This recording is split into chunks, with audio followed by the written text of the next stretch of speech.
Hola a todos.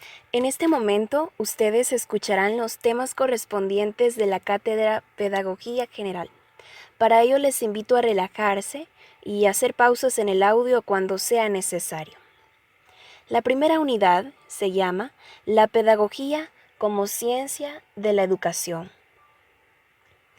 El ser humano voluntaria o involuntariamente está inmerso en el proceso de educación, que se va desarrollando a lo largo de nuestras vidas desde el momento de la concepción y hasta la muerte. Pero ¿qué es la educación? Es el proceso por el cual la sociedad facilita de una manera intencional o difusa este crecimiento en sus miembros. Platón, un filósofo ateniense, define la educación como un proceso de perfeccionamiento y embellecimiento del cuerpo y el alma. Él menciona tres fases muy principales en la educación. ¿Cuáles son estas? Número 1. La formación del ciudadano. Número 2. La formación del hombre virtuoso. Y número 3. La preparación para una profesión. Ricardo Nassif, en su libro Pedagogía General, dice que la educación en el individuo tiene dos grandes motores. Estos son heteroeducación y autoeducación. ¿Pero en qué consiste?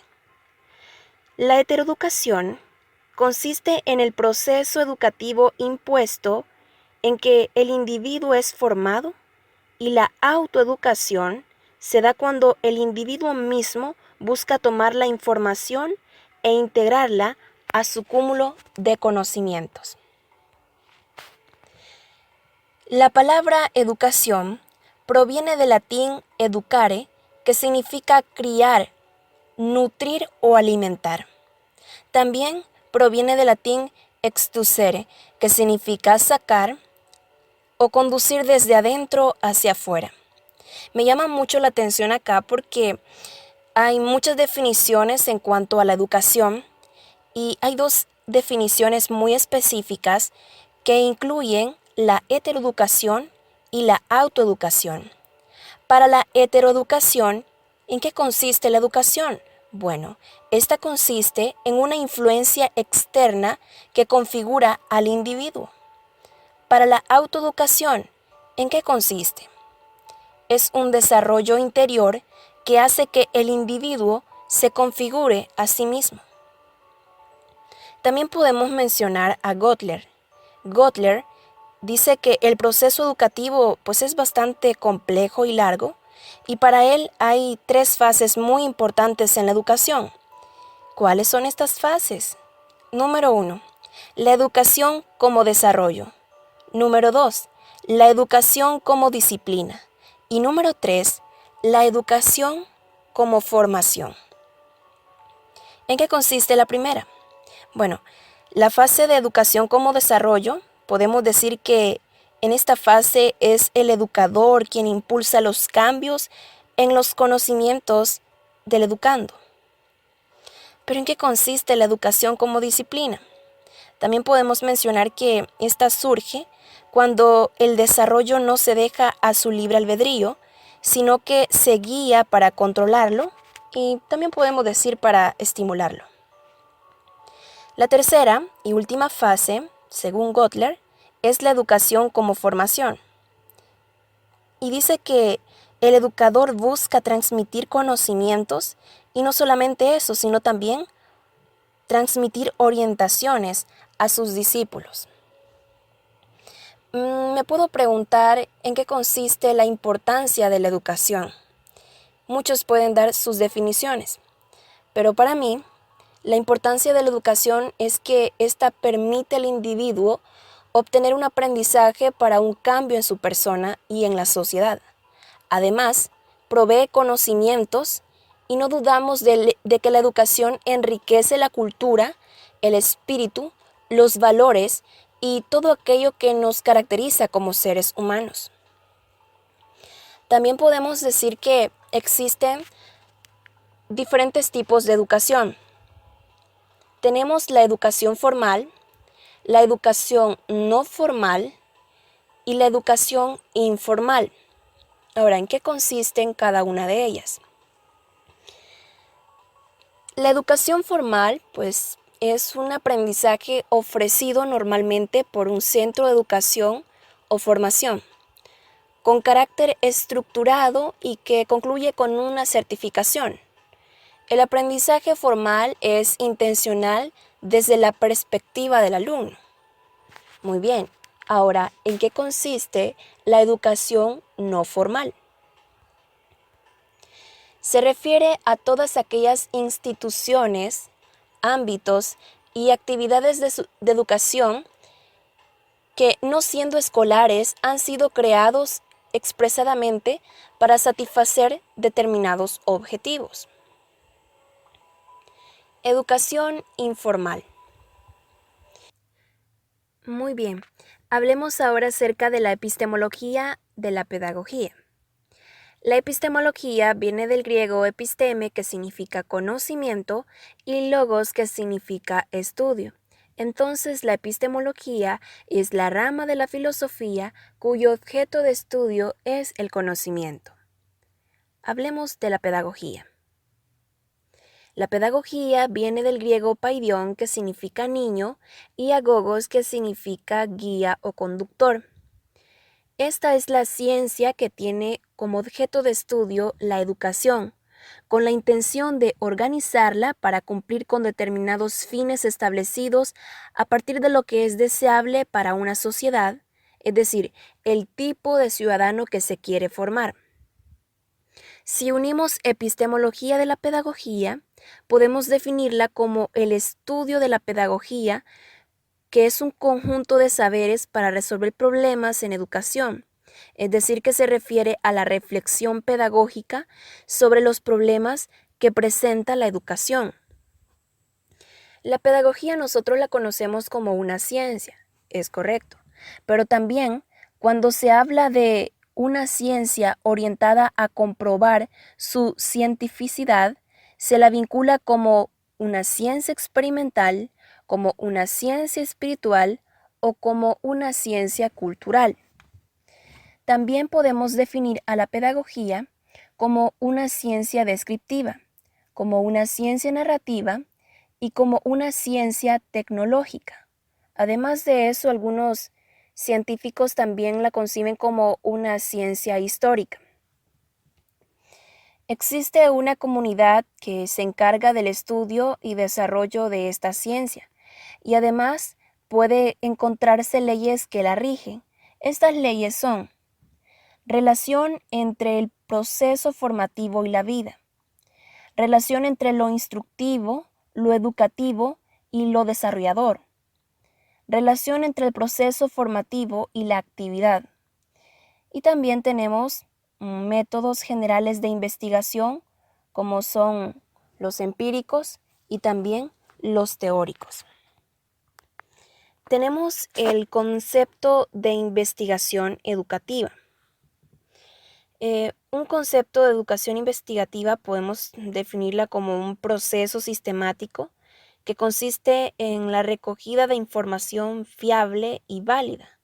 Y también podemos incluir ahí el análisis e interpretación de la misma, con el fin de ampliar los conocimientos sobre los fenómenos educativos, buscando una explicación con el fin de solucionarlos.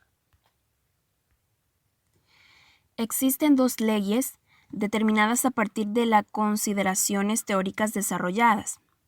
Estas leyes en sí son bastante conocidas, y la número 1 es la escuela en la vida. En esta se concreta la relación problema, objeto, objetivo.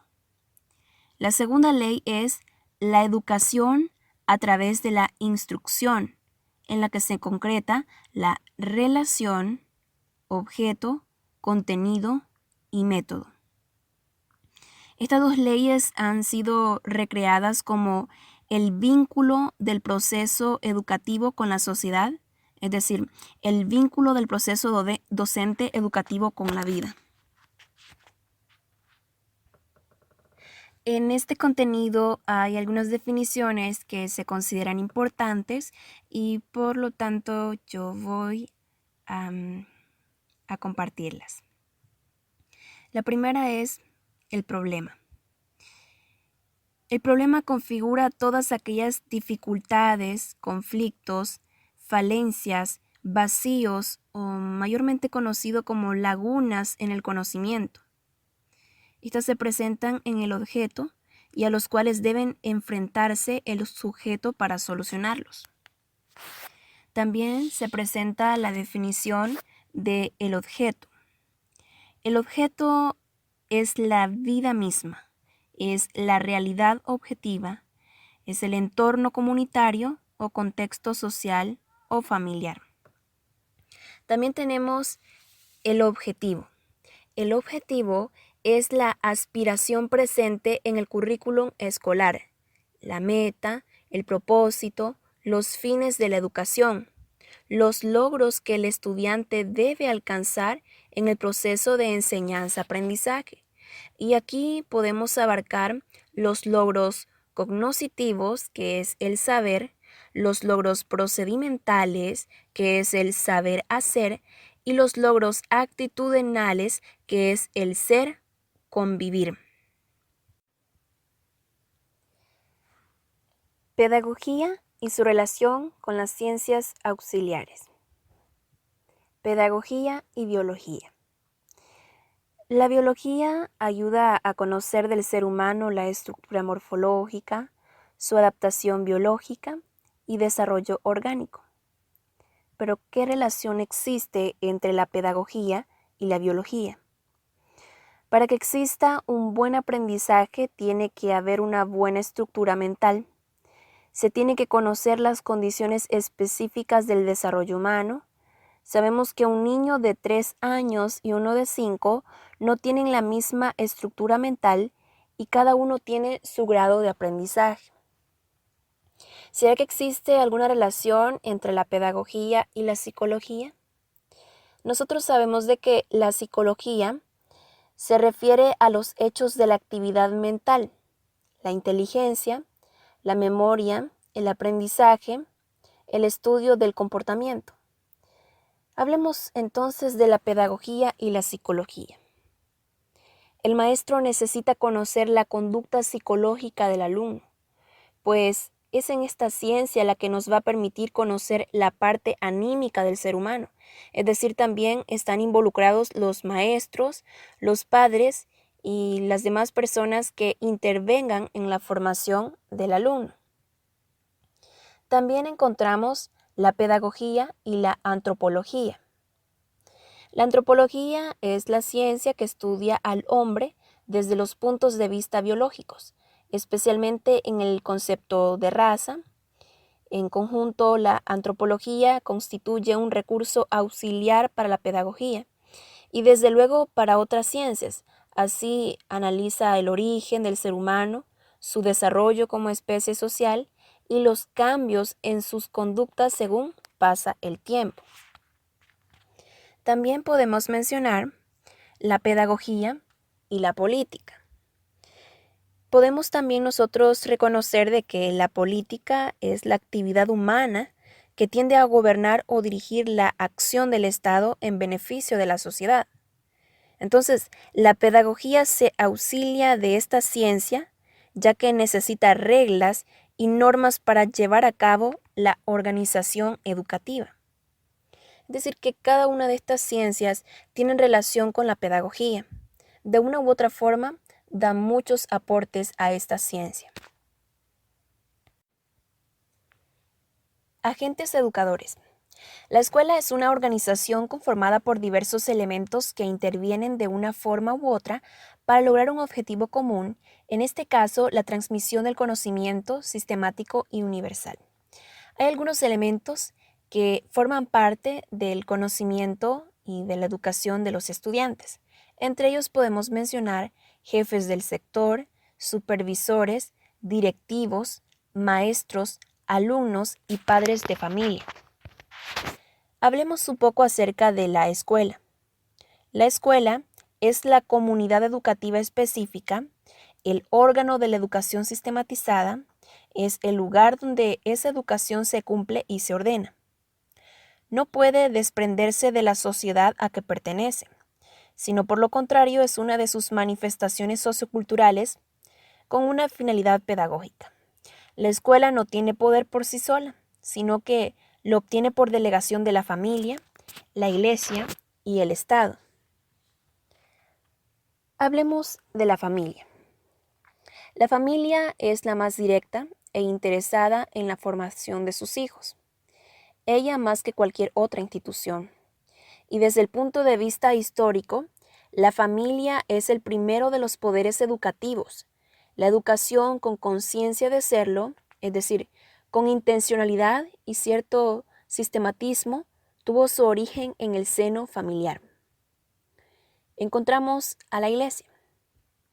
Y la iglesia es de suma importancia en el papel de la educación.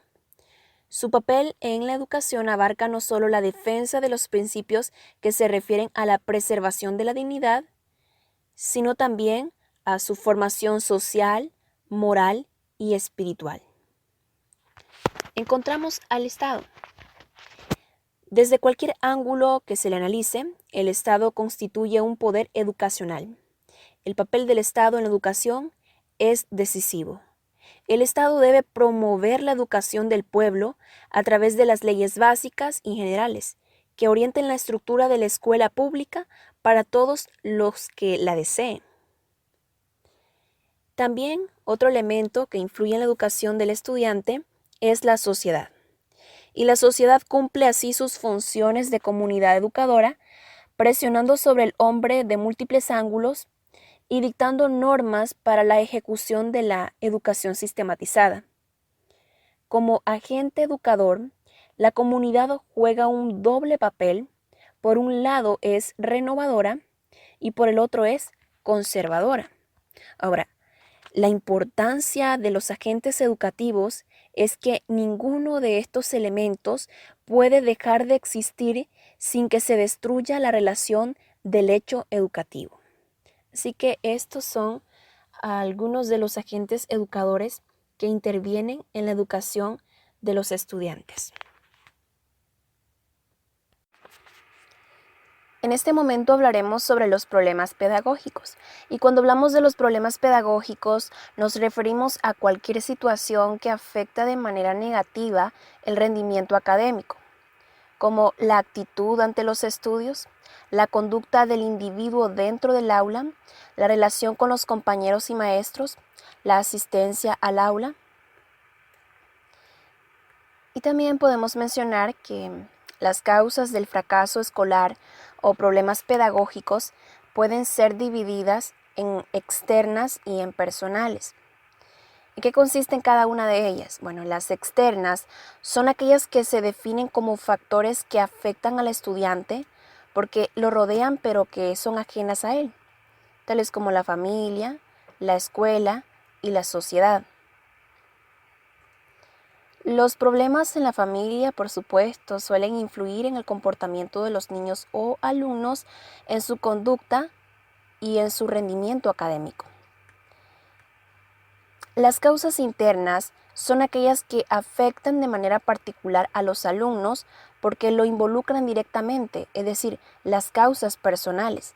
Dentro de estas hay que mencionar las siguientes: carencias afectivas, hiperactividad, déficit atencional, la inseguridad, la baja autoestima o los problemas psicológicos. También hay algunas causas físicas como problemas de visión, de audición, dislexia, desorientación, problemas de equilibrio, desnutrición o mala alimentación. Aparte de eso, también encontramos enfermedades crónicas que provocan cansancio. Esos son algunos de los problemas pedagógicos que se pueden presentar en el aula de clases. En este momento hablaremos acerca de las ciencias de la educación y sus disciplinas. Tenemos sociología de la educación.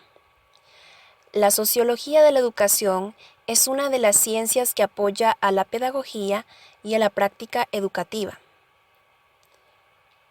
Algunos de los aspectos que caracterizan a la sociología de la educación son los que se describen a continuación. Ser una sociología especial, es decir, es una de las ciencias sociológicas, como también la sociología de la familia, la sociología del trabajo, la sociología de la religión. Esta se ocupa de alguno de los aspectos concretos de lo social. También tenemos ser una ciencia de la educación. En tanto que tiene como objeto de estudio la educación, esto no significa que sea una ciencia pedagógica, ni que pertenezca a la pedagogía, sino que es una ciencia sociológica que pertenece a la sociología. La sociología de la educación busca plantear el fenómeno educativo, explicarlo como hecho social que es, explica el fenómeno educativo desde el punto de vista sociológico, no desde el punto de vista educativo o pedagógico. Eso es en cuanto a la sociología de la educación. Pero ahora hablemos acerca de la educación comparada.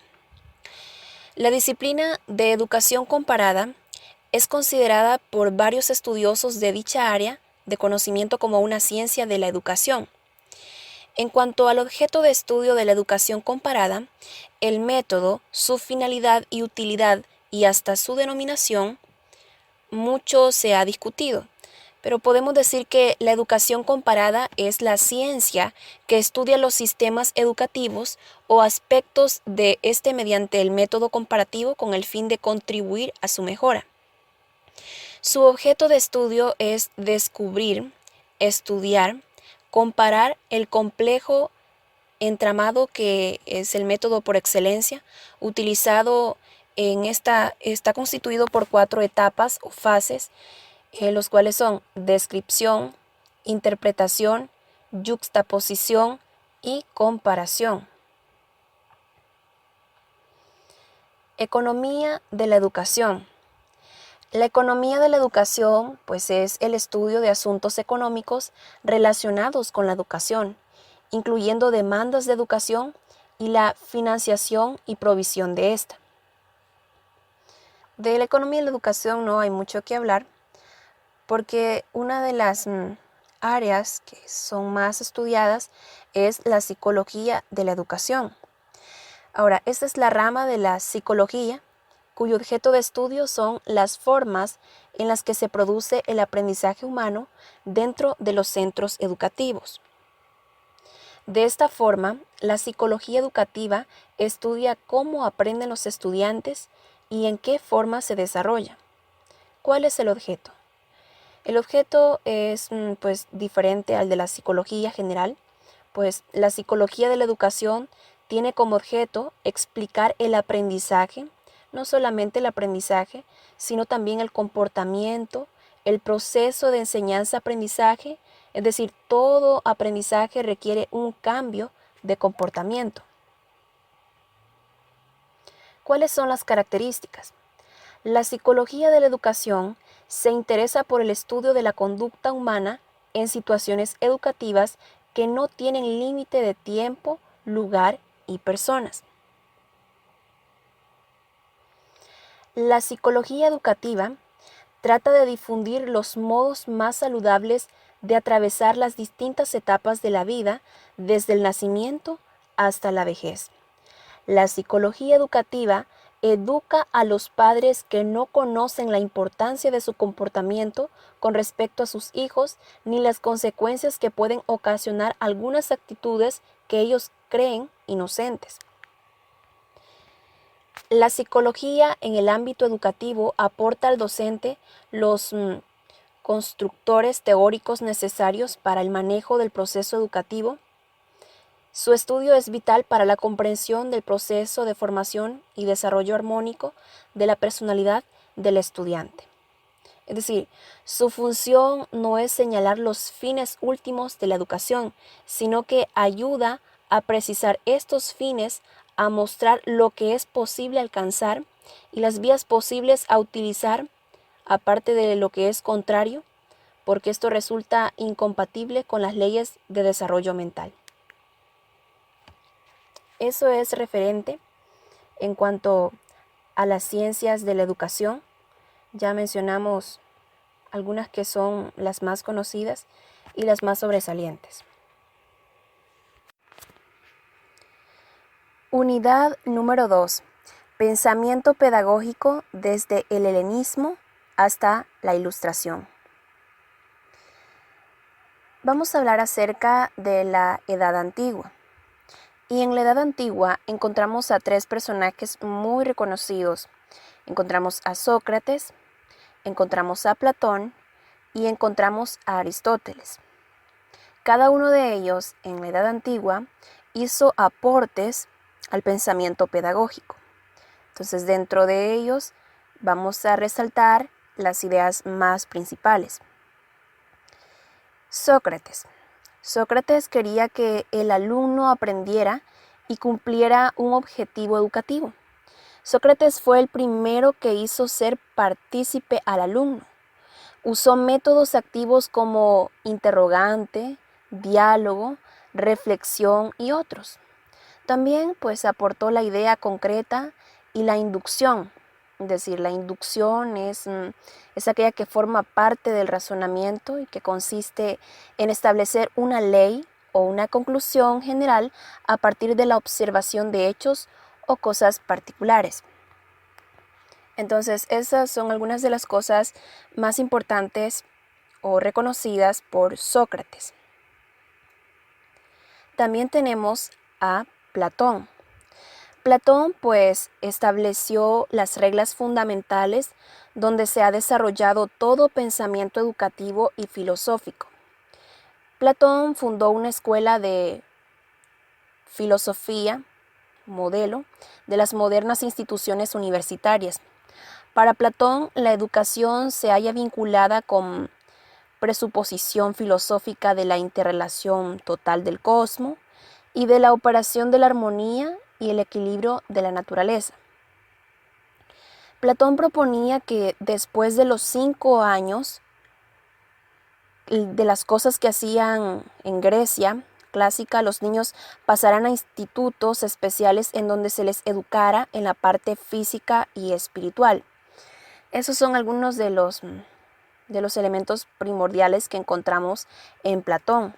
Pero aparte de eso también encontramos a Aristóteles. El filósofo griego dividía la educación en 2. Por un lado estaba la educación moral y por otro la educación intelectual. Ambos, los 2 iguales, eran importantes para él porque seguía un plan educativo basado en 5 periodos educativos. Encontramos la infancia, que es un periodo de crianza, es un periodo como de formación de hábitos, y hasta los 5 años, sin lecciones ni quehacer obligatorio, también se mencionaba acerca del control de las experiencias, y también hace mención del desarrollo de los buenos hábitos, que es desde los 5 a los 7 años, y eso más o menos él lo llama como profundización de los hábitos. De 7 años a la pubertad es un periodo de educación. Él publica algunas asignaturas como gimnasia, lectura, escritura, música y dibujo. Estos 3 personajes que se encuentran en la Edad Antigua forman parte del grupo de los sofistas.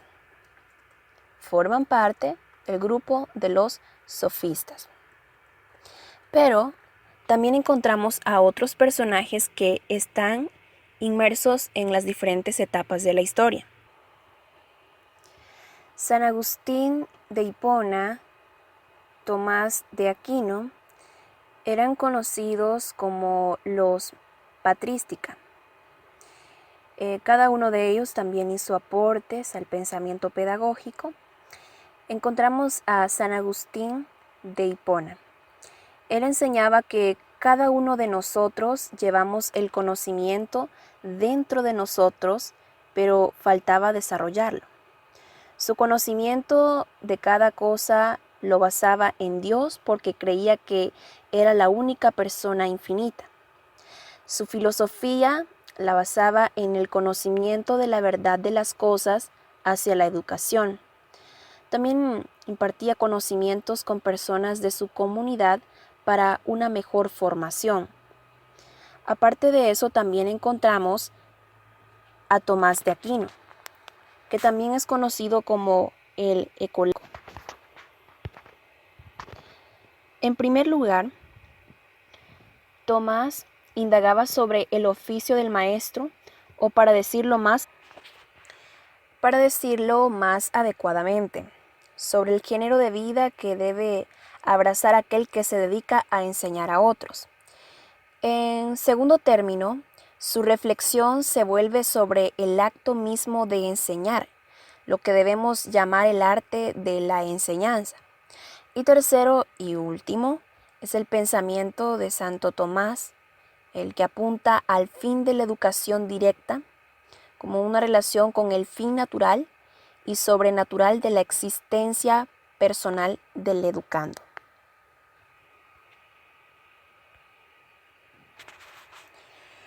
En la Edad Media encontramos a Santo Tomás Moro y a Juan Luis Vives. Santo Tomás Moro dio aportes a la educación a través de su obra Utopía, como educación social, educación moral, educación física y estética, educación política y educación religiosa. En la educación social, en la isla, todo se dirige a la educación del individuo para la comunidad. La familia dice que no puede ser una estructura cerrada en sí misma, sino una estructura abierta y dinámica. En la educación moral, encontramos los placeres del espíritu que son superiores a los placeres del cuerpo, porque los primeros nacen de la virtud y de la conciencia de una vida honrada. También tenemos la educación física y estética. El bienestar mental va unido a la salud. En esto podemos apreciar el sentir renacentista de Moro. También encontramos la educación política. La obra se inicia con el hecho de que todas las familias que viven en utopía aceptan el consenso democrático. La educación religiosa.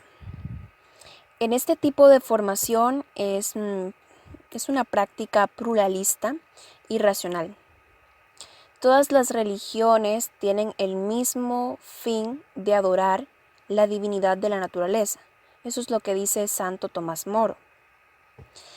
Pero también tenemos aquí a Juan Luis Vives. Él habla acerca de la educación y la pedagogía. En cuanto a la educación, dice que él centra sus reflexiones en cómo hacer que la escuela forme un hombre virtuoso. En torno a la virtud se establece la institución escolar y en ella el maestro con su ejemplo se constituye el modelo de conducta para sus alumnos. Juan Luis Vives asigna a la escuela el propósito de velar porque se forme un hombre que se acerque virtuosamente a los objetos. Pero también habla acerca de la pedagogía. Y para el autor, la virtud cristiana y la cultura intelectual se apoyan mutuamente en la educación femenina. Ahora tenemos al Renacimiento y el humanismo. En el Renacimiento y el humanismo encontramos a Erasmo de Rotterdam y a Victorino de Feltre. Erasmo pues habla acerca de que es muy elemental el cristianismo básico que ha de enseñarse en el hogar antes de empezar el bachillerato formal a los 7 años de edad. Defendía las enseñanzas de la educación física, se preocupaba también por despertar el interés de los alumnos y se oponía a la disciplina severa. Erasmo Plasmo es un hombre que en sus obras habla acerca de los métodos de estudio y la enseñanza firme pero amable de los niños. Sus opiniones progresivas hablan acerca de la educación. También encontramos a Victorino, que dice que fue un innovador en el área educativa y estaba convencido de que la educación debía estar basada en el interés de los alumnos quienes no debían considerar al estudio como un castigo. Fue el primer humanista en desarrollar un círculo de educación física. Según Feltre, la educación física debería de ser considerada como cualquier otra disciplina dentro del proceso educativo del individuo, ya que es indispensable para el aprendizaje y en otros campos del saber. Estos son los dos personajes más reconocidos dentro del pensamiento pedagógico inmerso en el Renacimiento y el humanismo. En la Edad Moderna encontramos únicamente a Jean-Jacques Rousseau y él, en su obra Emilio, establece 3 postulados que deben guiar a la acción educativa. ¿Cuáles son esos 3 postulados? Número 1, considerar los intereses y capacidades del niño. Número 2, estimular en el niño el deseo de aprender. Y número 3, analizar qué y cuándo debe enseñarse el niño la función de su etapa de desarrollo. Él más o menos dijo eso en el año 1535. También tenemos la última etapa porque el pensamiento pedagógico correspondiente a esta unidad va desde el helenismo hasta la Ilustración. Entonces, en este momento vamos a hablar de 2 personajes representantes de la etapa de la Ilustración. Y en esta etapa encontramos a Juan Amós Comenio y también encontramos a Pestalozzi. Juan Amós Comenio, padre de la pedagogía, iniciador de las ilustraciones en los libros y de la utilización de los teatros. Por una escuela práctica y sin malos tratos, él luchó para que el esfuerzo en el conocimiento llegara a todos, los hombres y mujeres por igual, sin malos tratos, buscando la alegría y la motivación de los alumnos. El establecimiento de la pedagogía como ciencia autónoma y la inclusión en sus métodos de ilustraciones y objetos, estos hicieron de él un pionero de las artes de la educación y de la didáctica. Eso es lo que podemos encontrar acerca de Juan Amós Comenio. Y finalizamos con Pestalozzi. Pestalozzi hizo muchos aportes a la educación infantil.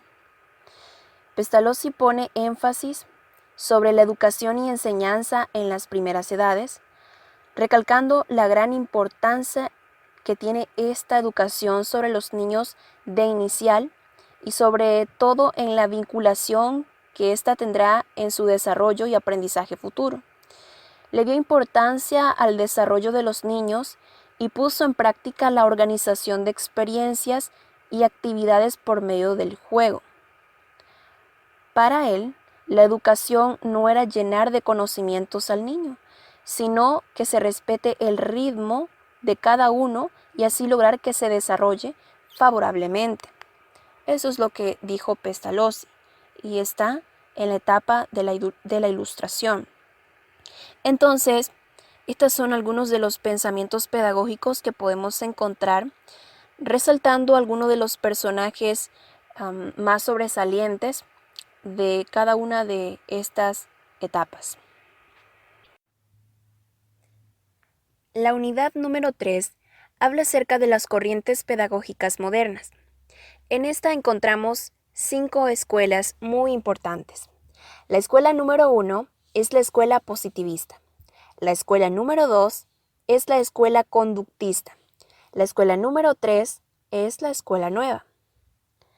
La escuela número 4 es la constructivista y la número 5 es la emancipadora.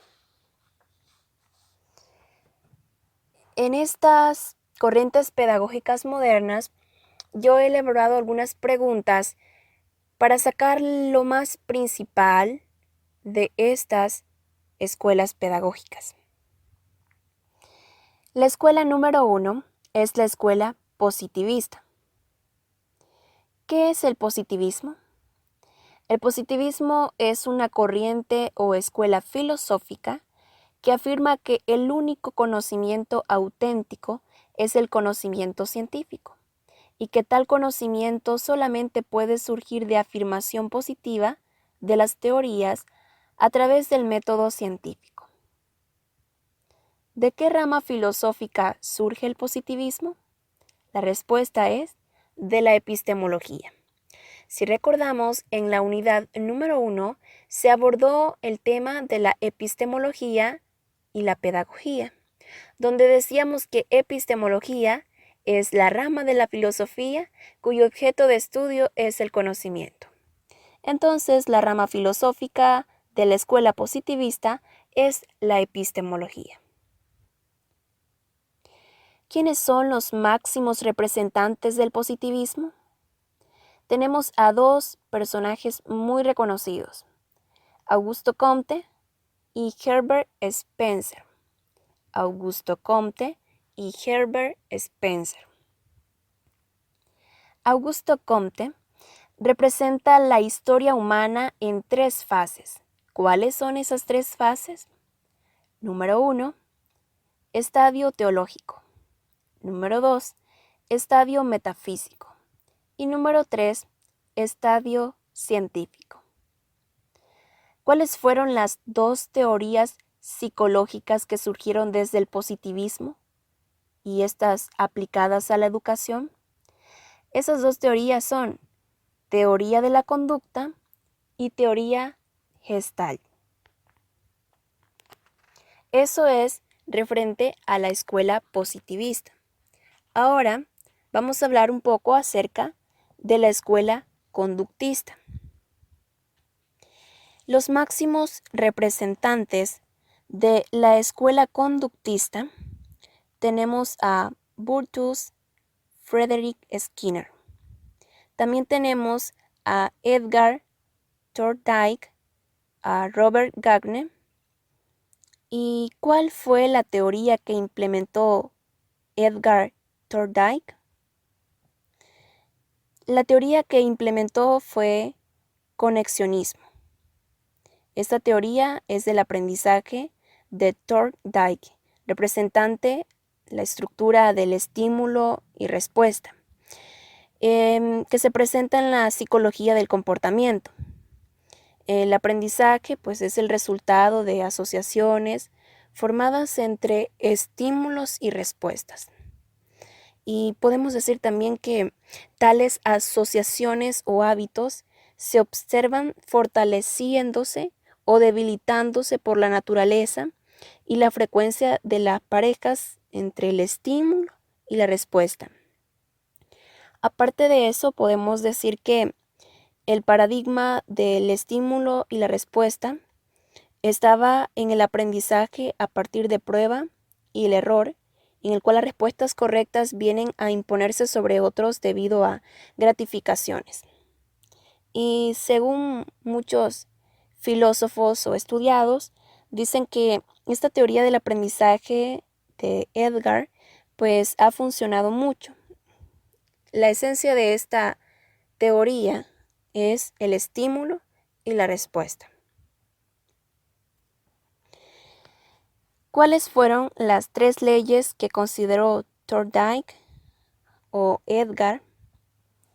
Esas 3 leyes fueron las siguientes: ley del efecto, ley del ejercicio y ley de sin lectura.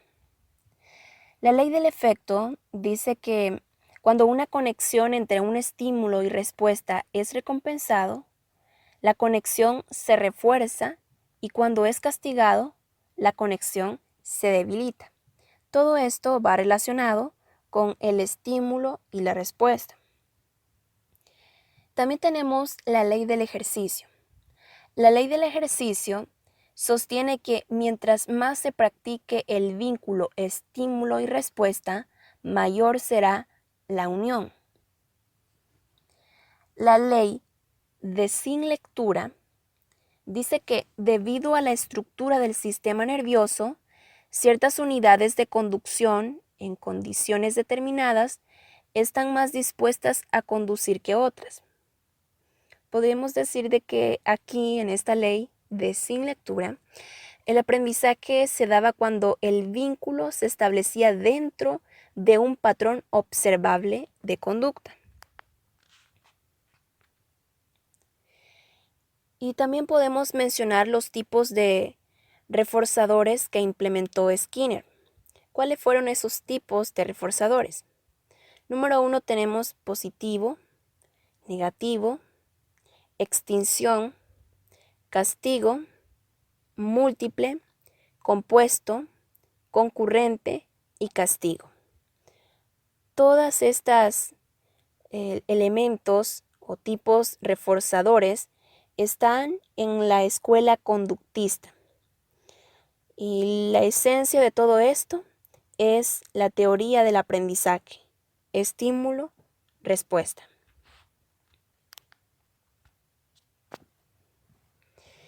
La tercera escuela es la escuela nueva. Y la escuela nueva pues tiene como máximos representantes a María Montessori, Friedrich Froebel, a John Dewey. ¿En qué consistió entonces la escuela nueva?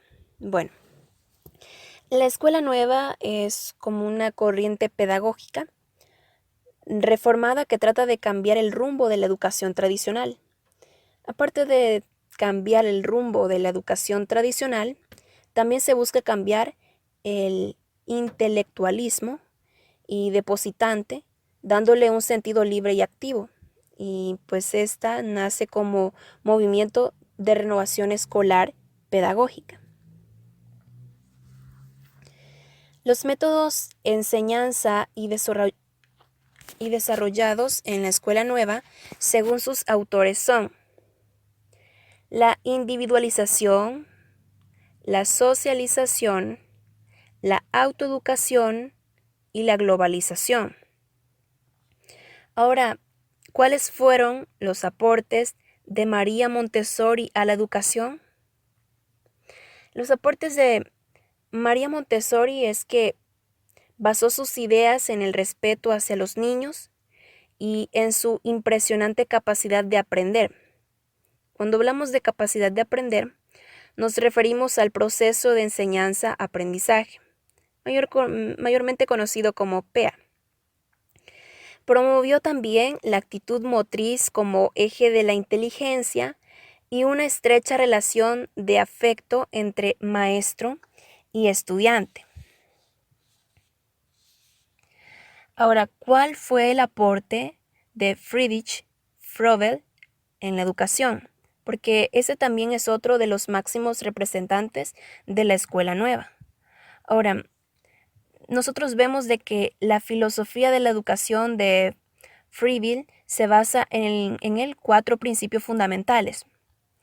Número 1, la expresión libre de uno mismo.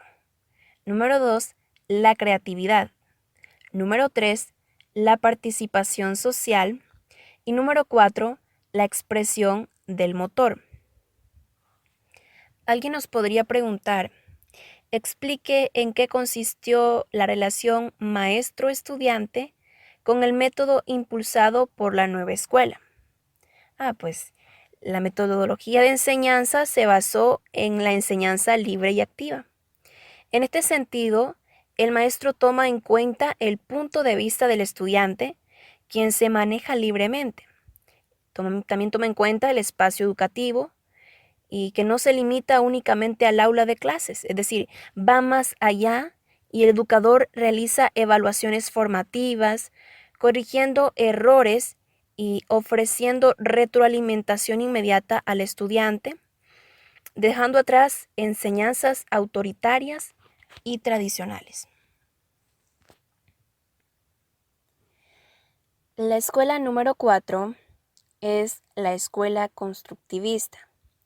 Los máximos representantes en esta escuela son David Ausubel, Jean Piaget, Lev Vygotsky, Jerome Seymour. ¿En qué consiste la escuela constructivista? El constructivismo en pedagogía se aplica como concepto didáctico en la enseñanza orientada a la acción. ¿Cuál fue el aporte de Jean Piaget a la educación? Su aporte fue a la psicología genética. Y aquí hace alusión exclusiva a una práctica docente que tuviera en cuenta las características del desarrollo cognitivo y social del alumno. ¿Cuál fue el aporte de David Ausubel a la educación? El aporte más sobresaliente de David Ausubel fue el aprendizaje significativo. Creo que ese aprendizaje nosotros ya lo hemos estudiado muy bien y esto pues busca lograr que el estudiante relacione los nuevos conocimientos con los conocimientos anteriormente adquiridos. En eso consiste el aporte de David Ausubel a la educación. ¿Cuáles fueron las obras de Jean Piaget? Las obras de Jean Piaget prácticamente se proyectan a la psicología del aprendizaje significativo verbal y la psicología educativa. Esas fueron sus obras más sobresalientes. También tenemos los 3 tipos de aprendizaje significativos. Entre los 3 tipos de aprendizaje significativos encontramos el representacional. Este consiste en aprender símbolos y palabras. También está el tipo de aprendizaje significativo conceptual. Este es un aprendizaje de conceptos y palabras. Y finalmente tenemos el aprendizaje significativo proposicional. En este, pues, el aprendizaje consiste en ideas o palabras. ¿En qué se basó la teoría de Vygotsky? Vygotsky introduce el concepto zona de desarrollo próximo, que es la distancia entre el nivel real del desarrollo y el nivel de desarrollo potencial. ¿Cuáles son los 3 modelos educativos según Brunner? Los 3 modelos educativos son inactivo de aprendizaje, el modelo icónico de aprendizaje y el modelo simbólico de aprendizaje. ¿En qué consiste el primero? El primero es el inactivo de aprendizaje y aquí pues se aprende haciendo cosas, actuando, imitando y manipulando objetos.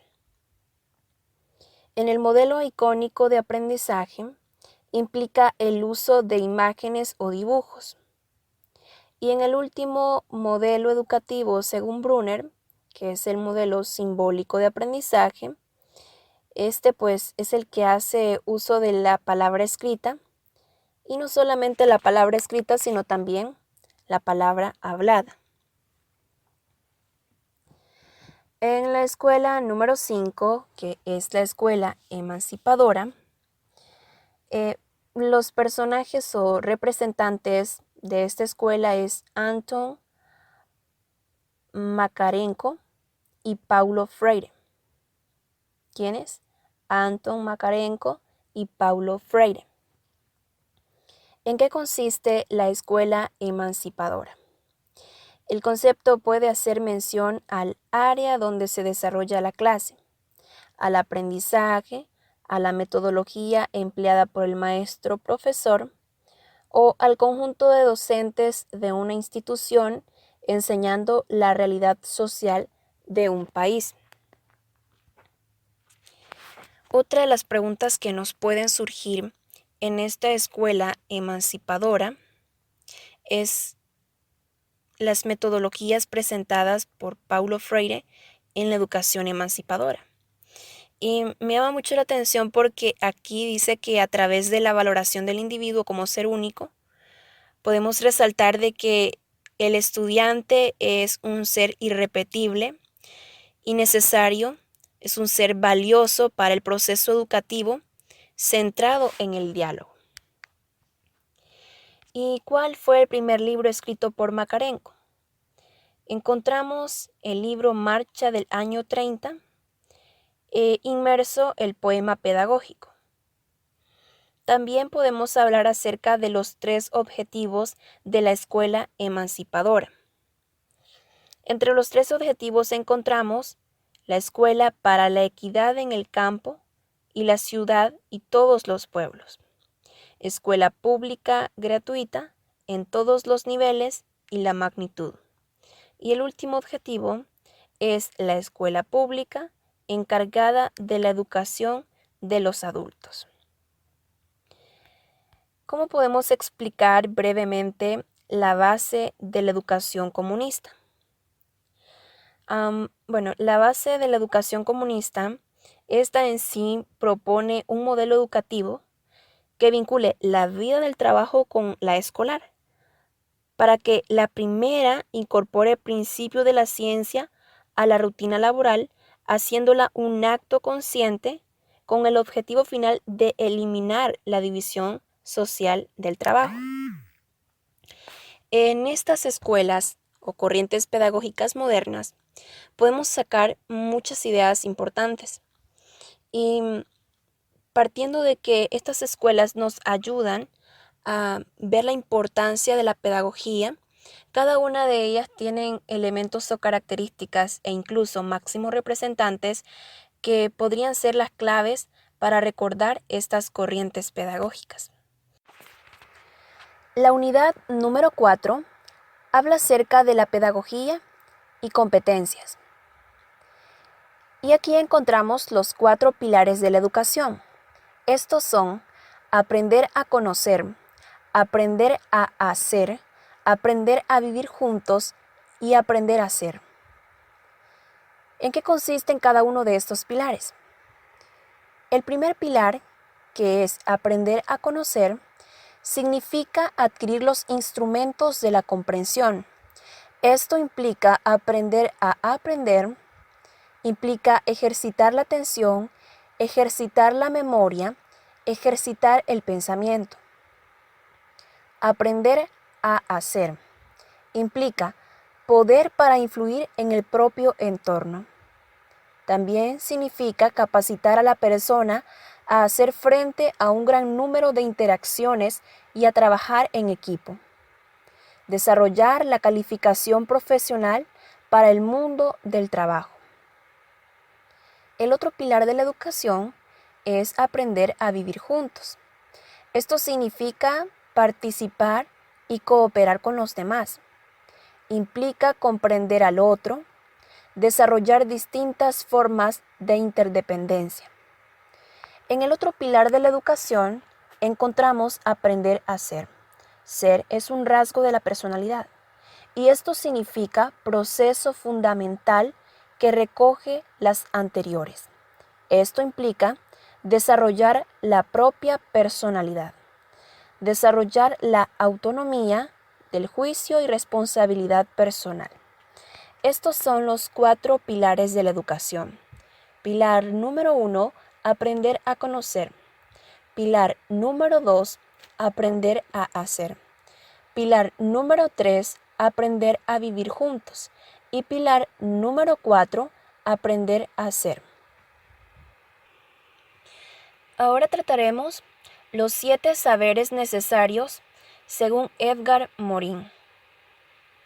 Son 7 saberes muy importantes que están en la pedagogía y en sus competencias. El primer saber es una educación que cure la ceguera del conocimiento. Una educación que cure la ceguera del conocimiento.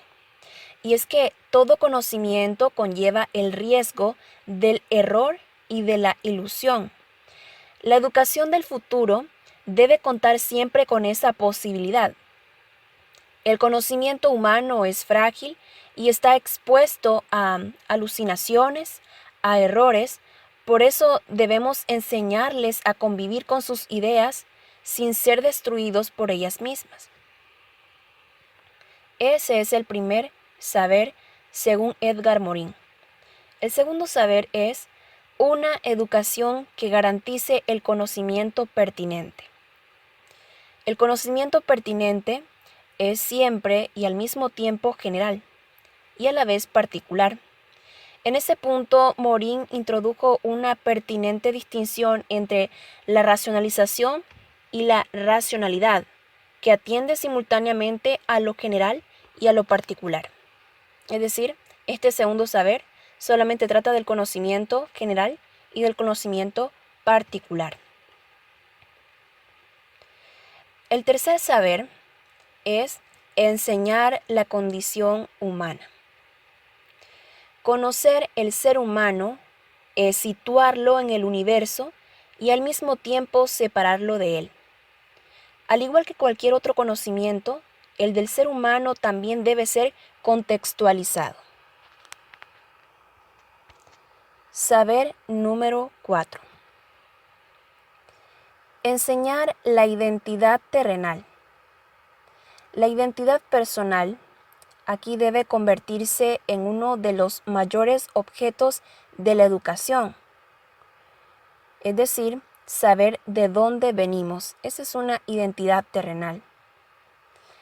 En el saber número 5, encontramos enfrentar las incertidumbres. Existe la incertidumbre sobre la validez del conocimiento y existe sobre todo la incertidumbre derivada de nuestras propias decisiones. Morin dijo, no debemos educarnos o aceptándonos bien en un sistema de certezas, pero nuestra educación para la incertidumbre es muchas veces deficiente. Es decir, que en el ser humano siempre hay incertidumbres y como él dice, esa es parte de la pedagogía y de sus competencias.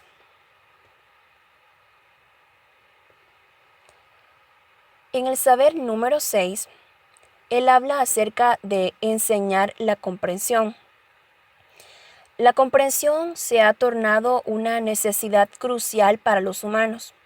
Por eso la educación tiene que abordarla de manera directa y en los dos sentidos. En el primer sentido se refiere a la comprensión interpersonal e intergrupal y la otra se refiere a la comprensión a escala planetaria. Morin constató que comunicación no implica comprensión. En el saber número 7 habla acerca de la ética del género humano. Además de las éticas particulares, la enseñanza de una ética válida para todo el género humano es una exigencia de nuestro tiempo. Morin presenta el bucle, o sea, el individuo y la sociedad, y aparte del individuo y la sociedad, habla acerca de la especie como base para enseñar la ética venidera. Esto es referente a los 7 saberes según Edgar Morin.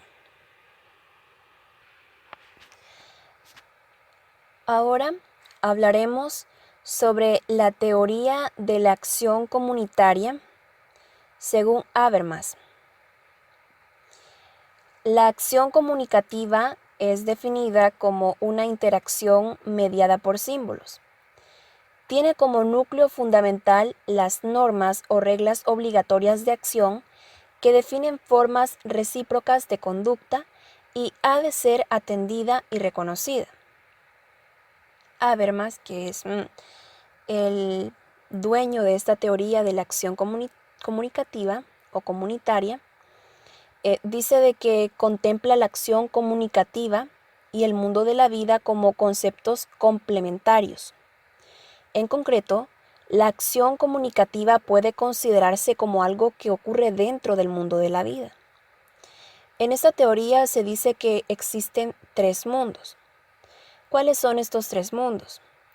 Para Habermas, el primer mundo es el mundo objetivo, el segundo mundo es el mundo social y el tercer mundo es el mundo subjetivo.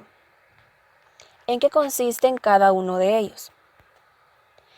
El mundo objetivo es como un conjunto de todas las entidades sobre las que son posibles enunciados verdaderos.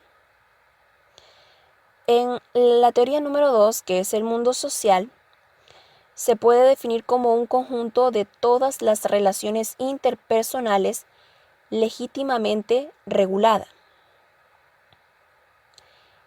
el mundo número 3, que es el mundo subjetivo, él considera esto como una totalidad de las vivencias del hablante a las que éste tiene un acceso privilegiado. Esas son las tres teorías o los tres mundos que considera Habermas en la teoría de la acción comunitaria.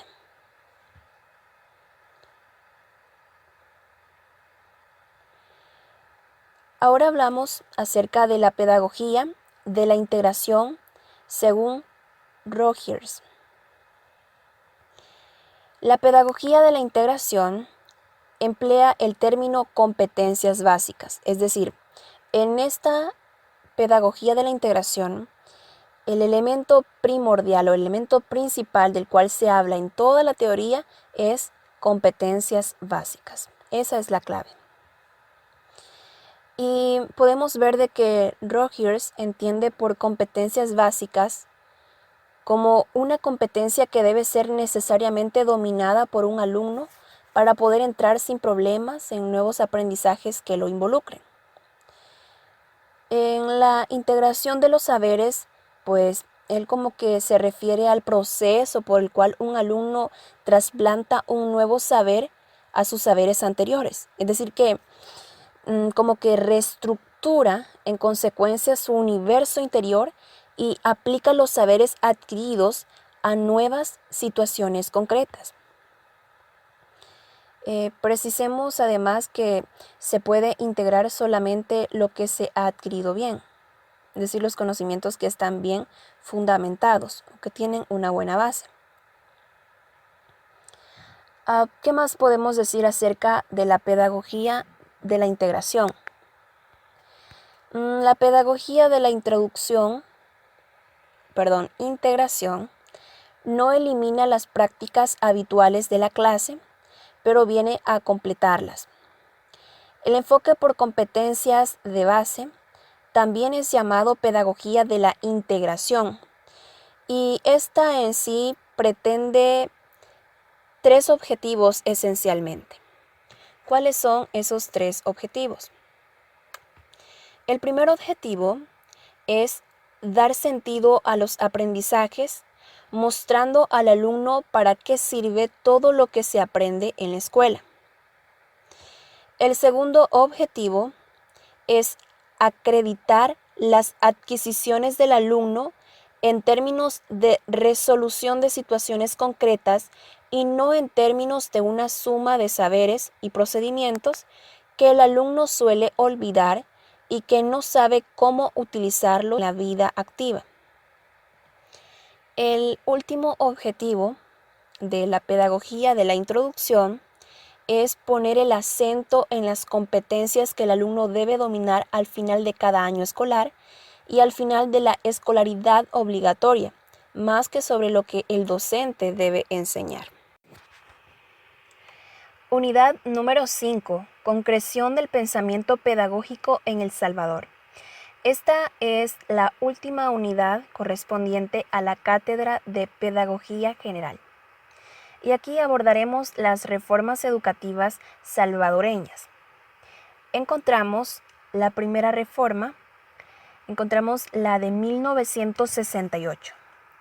Durante el gobierno del general Fidel Sánchez Hernández, el ministro de Educación, Walter Beneke, estableció el concepto de educación básica dividida en 3 ciclos, lo cual impidió el impulso de la educación en el área rural. También se incrementó un año al bachillerato y se diversificó la oferta. Quizás uno de los componentes más destacables de esta reforma fue la creación de la televisión cultural educativa. A la par de este proceso, se desarrollaron importantes modificaciones en el área de bienestar magisterial. También encontramos la modernización administrativa, la infraestructura escolar y la formación docente. Tenemos también la reforma de los 80. Esta pues fue precedida por un modesto esfuerzo por desconcentrar algunos servicios educativos en él. Se produjeron cambios en el ordenamiento territorial de los centros educativos del país. Se abrieron 6 oficinas subregionales que agrupaban núcleos de escuelas dirigidos por un director. Estos esfuerzos tuvieron cierto efecto positivo en las relaciones escuela-comunidad. Tenemos también la reforma de 1989 a 1994. Reforma de 1989 a 1994. El énfasis del trabajo gubernamental se colocó en la ampliación de la cobertura educativa. La inversión priorizó la atención en la educación inicial, parvularia, y en la educación básica, sobre todo en la zona rural del país. Esa es la reforma desde el año 1989 al año 1994. Aparte de esa, encontramos la reforma de 2001 al 2004. Y es que luego de los terremotos de enero y febrero de 2001, el Ministerio de Educación enfocó sus energías a la reconstrucción de los centros educativos afectados y buscó estrategias para evitar la deserción escolar. Esta gestión realizó un énfasis en la mejora de infraestructura, donación de materiales didácticos, laboratorios, libros, computadoras por medio de bonos. También en esta reforma, se consolidó un sistema de desarrollo profesional basado en la figura del asesor pedagógico.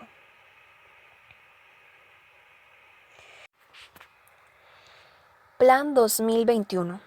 Al terminar el ciclo presentado en el Plan Decenal, el Ministerio de Educación realizó una serie de consultas a nivel nacional y con hermanos lejanos, superando las expectativas de participación y aportes que fueron recogidos en las mesas, y se consolidó por una comisión presidencial de personas un alto nivel de compromiso social. En el año 2009 se tiene el Plan Social Educativo Vamos a la Escuela, y estas son algunas de las reformas más conocidas por el pueblo salvadoreño y que son reformas que ayudan a la concreción del pensamiento pedagógico en El Salvador.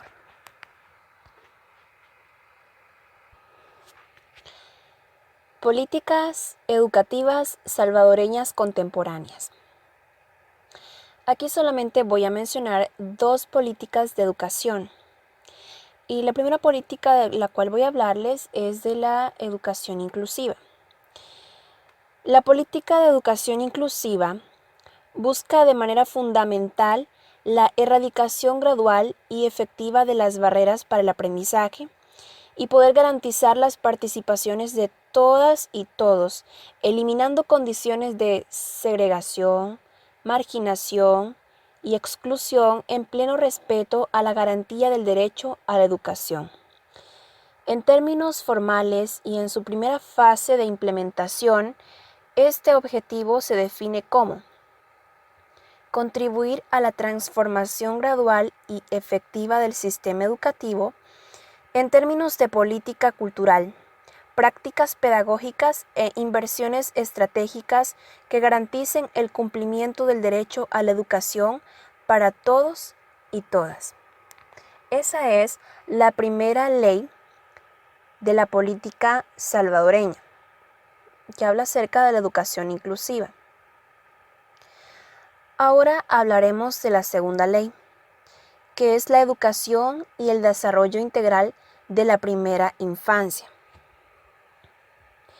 Esta surge a iniciativa de instituciones gubernamentales y no gubernamentales comprometidas con el desarrollo de las niñas y los niños salvadoreños. Su fin es orientar y articular esfuerzos coordinados para garantizar a la niñez el derecho a una educación, y no solamente a una educación, sino también a un desarrollo integral.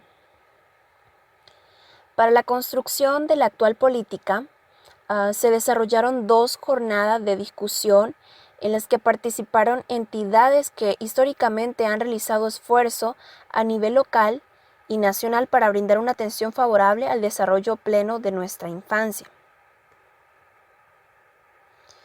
Algunas de las instancias son Instituto Salvadoreño para el Desarrollo Integral de la Niñez y la Adolescencia, ISNA. Ministerio de Salud Pública y Asistencia Social, Save the Children. También tenemos la Fundación Salvadoreña para la Salud y el Desarrollo Humano, FUSAL. Tenemos también al Fondo de las Naciones Unidas para la Infancia y la Niñez, UNICEF, y la Agencia de los Estados Unidos para el Desarrollo Internacional, USAID. Hablaremos acerca de los elementos de una escuela de calidad para todos. Se mencionan 8 elementos que son muy fundamentales para tener una escuela de calidad. Estos 8 elementos son los siguientes: liderazgo profesional, valores y objetivos, ambiente de aprendizaje, reconocimientos, es decir, los premios e incentivos, autonomía del alumnado, utilidad de la enseñanza, evolución continua. Cuando dice evolución continua, se refiere a que los docentes se mantengan en constante formación. Y el último elemento es la participación de las familias. Y es que para conseguir una óptima calidad educativa, es imprescindible facilitar la colaboración de los padres y de las madres en torno al aprendizaje de sus hijos. Estos son los 8 elementos para tener una escuela de calidad para todos. Fines educativos, metas, objetivos y propósitos de la educación. Vamos a definir qué es un fin. Un fin es una meta preconcebida que sugiere una actividad ordenada para alcanzar. El fin, como resultado previsto, da sentido y dirección a la actividad educativa. Los fines se basan en un esquema cuyos resultados son deseados. Es una meta abstracta que pertenece al mundo de los valores, constituyendo un ideal que se pretende realizar. Eso es un fin. Ahora, ¿qué es una meta? Una meta es cuando se comienza a implementar el procedimiento establecido en los fines y se desarrollan hasta alcanzar los logros finales, lo cual es un objetivo que se supone que se tenía preestablecido. Es decir, que las metas es el accionar paso a paso entre fines y objetivos. Si las metas descritas en los fines no se logran, no se pueden obtener el objetivo final. También tenemos el concepto de objetivos. Los objetivos son los resultados esperados.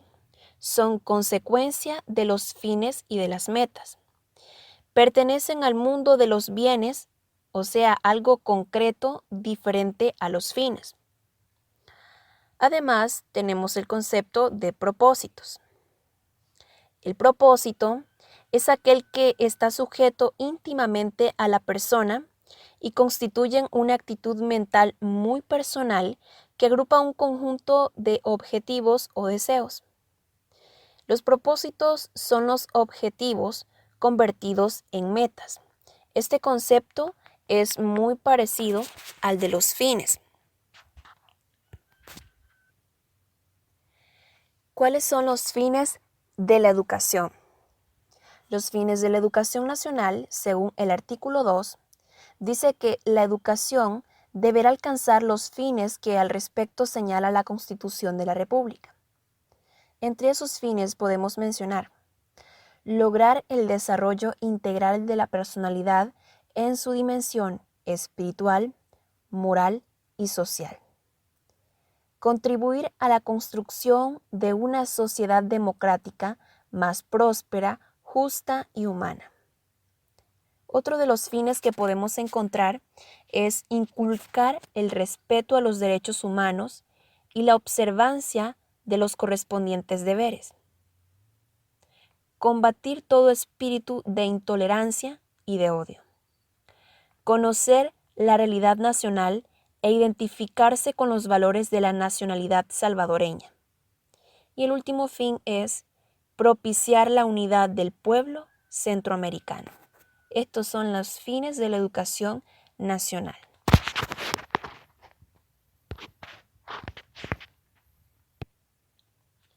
Ahora vamos con los objetivos generales de la educación nacional. Estos son los siguientes. Desarrollar al máximo posible el potencial físico, intelectual y espiritual de los salvadoreños, evitando poner límites a quienes pueden alcanzar una mayor excelencia. Equilibrar los planes y programas de estudio sobre la base de la unidad de la ciencia, a fin de lograr una imagen apropiada de la persona humana en el contexto desarrollado. Cultivar la imaginación creadora, los hábitos de pensar y planear, la persistencia en alcanzar los logros, la determinación de prioridades y el desarrollo de la capacidad crítica. Otro de los objetivos que tenemos es sistematizar el dominio de los conocimientos, las habilidades, las destrezas, los hábitos y las actitudes del educando.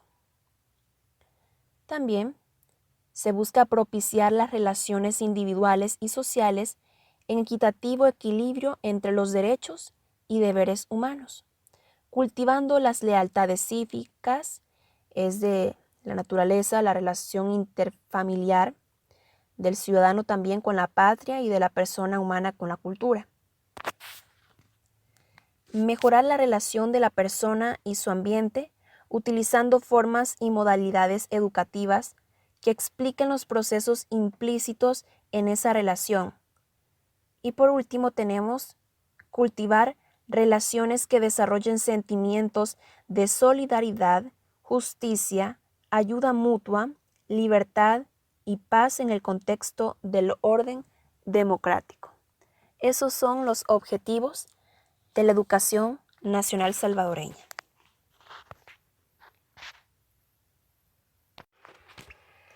En este momento hablaremos acerca de la metacognición. La metacognición es una herramienta muy útil para mejorar las destrezas intelectuales, para optimizar los procesos de aprendizaje e incluso facilitar la ejecución de tareas cotidianas tan sencillas como, por ejemplo, tomar una decisión. La metacognición según autores. Tenemos a Yael Rosenblatt, que él habla acerca de la metacognición como una manera de aprender a razonar sobre el propio razonamiento, la aplicación del pensamiento al acto de pensar, aprender a aprender, y es mejorar las actividades y las tareas intelectuales que uno lleva a cabo usando la reflexión para orientarlas y asegurarse de una buena ejecución. También tenemos a otros personajes como Sergio Barrón, y él dice que la metacognición es como la capacidad del individuo para trascender y reaplicar su propio conocimiento. Aparte de eso tenemos a Andrés Rollong, que él dice que la metacognición para él es como la reflexión de nuestros propios procesos del pensamiento, la revisión de los conocimientos a través de conceptos adquiridos con el tiempo. La metacognición, según John Flavel, dice que para él es aquella que hace referencia al conocimiento de los propios procesos cognitivos, de los resultados de estos procesos y de cualquier aspecto que se relacionen con ellos, es decir, el aprendizaje de las propiedades relevantes que se relacionen con la información y también con los datos. Flavel señala que la metacognición puede dividirse en dos ámbitos de conocimientos, en el conocimiento metacognitivo y en las experiencias metacognitivas. El conocimiento metacognitivo es aquel que se refiere a aquellas partes del conocimiento del mundo que le posee y que tiene relación con asuntos cognitivos. Está estructurado a partir de 3 tipos de variables o categorías que se relacionan entre sí. Estas variables son: número 1, variable de persona; número 2, variable de tarea; y número 3, variable de estrategia. La variable de persona se refiere a los conocimientos o creencias que una persona tiene sobre sus propios conocimientos, sobre sus capacidades y limitaciones sobre aprendiz de diversos temas o dominios, y respecto a los conocimientos que dicha persona sabe. Eso es acerca de la variable de persona. La variable de tarea, pues, son los conocimientos que un aprendiz posee sobre las características intrínsecas de las tareas y de estas en relación con él mismo. Flavel distingue 2 subcategorías. La primera es el conocimiento que tiene un vínculo con la naturaleza de la información involucrada en la tarea. La otra subcategoría es el conocimiento sobre las demandas implicadas en la tarea. Variable de estrategia. La variable de estrategia son los conocimientos que un aprendiz tiene sobre las distintas estrategias y técnicas que posee para diferentes empresas cognitivas. Esto incluye aprender, comprender el lenguaje oral y escrito, percibir, solucionar problemas, así como de su forma de aplicación y eficacia. También ahora hablaremos acerca de las experiencias metacognitivas. Las experiencias metacognitivas pues son aquellas experiencias de tipo consciente sobre asuntos cognitivos o afectivos, como por ejemplo pensamientos, sentimientos, vivencias, etc. Las experiencias metacognitivas pueden ocurrir antes, durante y después de la realización del acto o proceso cognitivo. Flavel afirma que un individuo que experimente la metacognición puede, número 1, elegir la técnica que mejor se adapte a su propio estilo de aprendizaje. Número 2, conocer la importancia de adecuar las estrategias a las exigencias de las tareas. Y número 3, es consciente de sus puntos débiles y fuertes.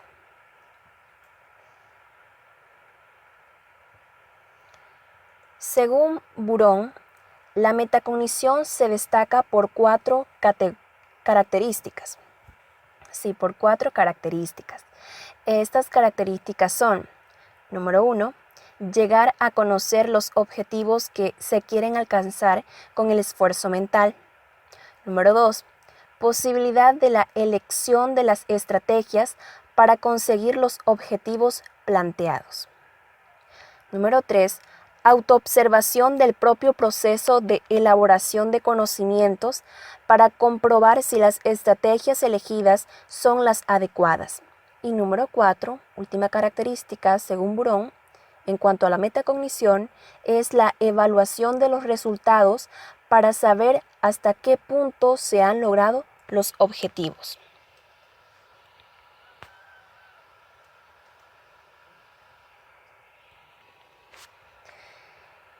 También tenemos que en el proceso del pensar existen algunos elementos sin los cuales no existiría el mismo. Está el sujeto, el objeto, el pensar y el pensamiento. Estos forman una unidad en la adquisición del conocimiento. Primero, el sujeto pues es la persona que realiza el acto de pensar. En nuestro caso, una persona que realiza una operación matemática. El objeto es el estímulo, es la cosa a ser pensada o conocida por medio de sus características esenciales, es decir, la operación matemática en sí que parte de la realidad objetiva. El acto de pensar. Lo realiza la persona que quiere conocer. Aquí habla acerca de la utilización de los sentidos para poder descifrar las características esenciales del objeto, y esa es las operaciones matemáticas. El pensamiento. El pensamiento es el resultado del acto de pensar, es decir, la operación matemática y su resultado. Eso es en cuanto a la metacognición, según algunos autores que ya mencionamos, y el más destacado de los autores aquí en la metacognición es Flavel. Es uno de los más sobresalientes y que aportó mucho a la metacognición.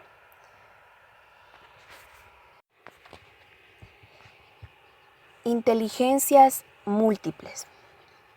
¿Qué son las inteligencias múltiples? Según Gardner, son un potencial biopsicológico para procesar información que se puede activar en un marco cultural para crear problemas o crear productos que tienen valor para una cultura. Según Gardner, las capacidades cognitivas humanas son 8. Inteligencia lingüística, inteligencia lógico-matemática, inteligencia musical, inteligencia espacial, inteligencia kinestésico-corporal, inteligencia interpersonal, inteligencia intrapersonal e inteligencia naturalista. La inteligencia lingüística. Esta se utiliza en la lectura de libros, en la escritura de textos y en la comprensión de las palabras y el uso del lenguaje cotidiano. ¿Cuáles son las capacidades que se desarrollan, las habilidades relacionadas o los perfiles profesionales? Bueno, dentro de esta podemos encontrar las capacidades que se desarrollan, como la capacidad para comprender el orden y el significado de las palabras en la lectura, la escritura, al hablar y al escuchar. ¿Cuáles son las habilidades relacionadas? Hablar y escribir eficazmente. También habilidades como la memoria, la buena dicción y los perfiles profesionales, pues encontramos los líderes políticos o religiosos, los oradores, los poetas, los escritores, entre otros. Las actividades y materiales de enseñanza que se podrían emplear para desarrollar esta inteligencia son los debates, escribir diarios, lectura oral, presentaciones, libros, computadoras, grabadoras, entre otros. Ahora vamos con la inteligencia lógico-matemática. Esta es utilizada en la resolución de problemas matemáticos, en el contraste de un balance o cuenta bancaria y en multitud de tareas que requieran el uso de la lógica inferencial o proposicional.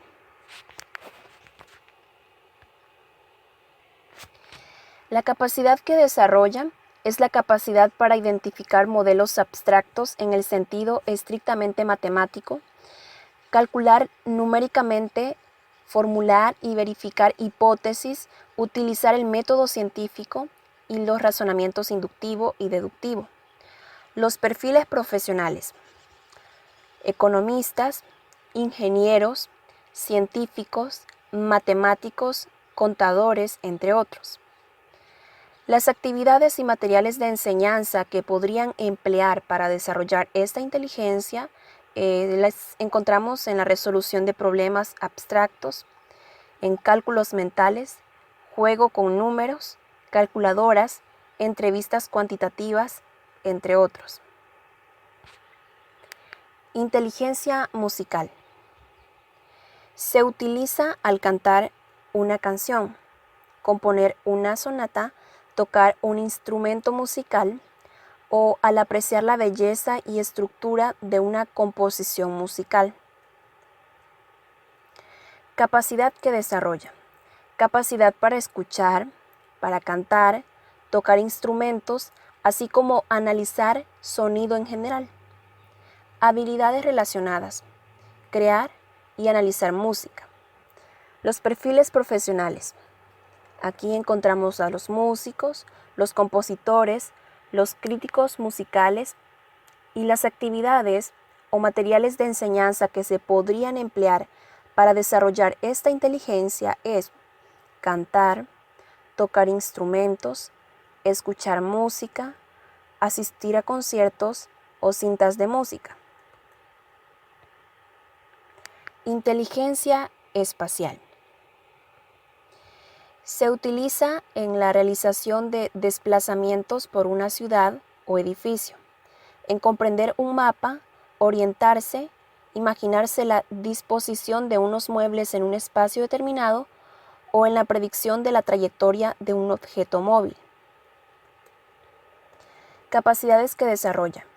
Capacidad para presentar ideas visualmente, crear imágenes mentales, percibir detalles visuales o dibujar, confeccionar bocetos. Habilidades relacionadas. Realizar creaciones visuales y visualizar con precisión. Los perfiles profesionales. Aquí entran los artistas, los fotógrafos, los arquitectos, los diseñadores, los publicistas. Y las actividades y materiales de enseñanza que se podrían emplear para desarrollar esta inteligencia son las actividades artísticas, los mapas mentales, las visualizaciones, las metáforas, los videos, los gráficos, los juegos de construcción. Tenemos la inteligencia kinestésico-corporal. Esta se utiliza en la ejecución de deportes, de bailes y en general en aquellas actividades donde el control corporal es esencial para obtener un buen rendimiento. Las capacidades que desarrolla. La capacidad para realizar actividades que requieran fuerza, rapidez, flexibilidad, coordinación y equilibrio. Las habilidades relacionadas. Utilizar las manos para crear o hacer reparaciones, expresarse a través del cuerpo. Los perfiles profesionales. Aquí entran los escultores, los cirujanos, los actores, los modelos, los deportistas. ¿Cuáles son las actividades y materiales de enseñanza que se podrían emplear para desarrollar esta inteligencia? Manuales, teatro, danza, materiales táctiles o deportes. Inteligencia interpersonal. Es la capacidad de entender y comprender los estados de ánimo de los otros, las motivaciones o los estados psicológicos de los demás. La inteligencia interpersonal tiene diferentes capacidades que permiten desarrollar con su medio, como por ejemplo trabajar con gente, ayudar a las personas a identificar y superar problemas.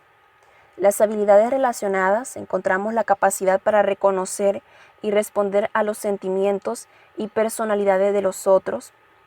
Los perfiles profesionales. Aquí entran los administradores, los docentes, los psicólogos,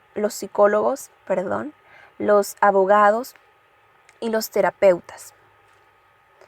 Las actividades y materiales de enseñanza que se podrían emplear para desarrollar esta inteligencia. Encontramos el aprendizaje cooperativo, las tutorías, los juegos de mesa, los materiales para teatro. La inteligencia intrapersonal. La inteligencia intrapersonal es la capacidad de acceder a los sentimientos propios, a las emociones de uno mismo y utilizarlos para guiar el comportamiento y la conducta del mismo sujeto. Se refiere a una capacidad cognitiva de comprender los estados de ánimo de uno mismo. Capacidades que desarrolla. Capacidad para plantearse metas, evaluar habilidades y desventajas personales y controlar el pensamiento propio. ¿Cuáles son las habilidades relacionadas? Meditar, exhibir disciplina personal, conservar la compostura y dar lo mejor de sí mismo. ¿Cuáles son los perfiles profesionales. Los individuos maduros que tienen un autoconocimiento rico y profundo. ¿Cuáles son las actividades y materiales de enseñanza que se podrían emplear para desarrollar esta inteligencia? Instrucción individualizada, actividades de autoestima, redacción, proyectos individuales, meditaciones, entre otros. Inteligencia naturalista. Es la capacidad de distinguir, clasificar y utilizar elementos del medio ambiente, los objetos, animales o plantas, tanto del ambiente urbano como rural. Incluye las habilidades de observación, experimentación, reflexión y cuestionamiento de nuestro entorno. Las interacciones con el medio físico nos ayudan a desarrollar la percepción de las causas y sus efectos, y los comportamientos o fenómenos que puedan existir en el futuro. Una forma de desarrollar esta inteligencia es observando cada detalle de nuestra naturaleza y estar más en contacto con ella por medio de exploraciones y excursiones para conocer más los elementos de nuestro planeta. Esto es en cuanto a las 8 inteligencias que nosotros ya conocemos según Gardner.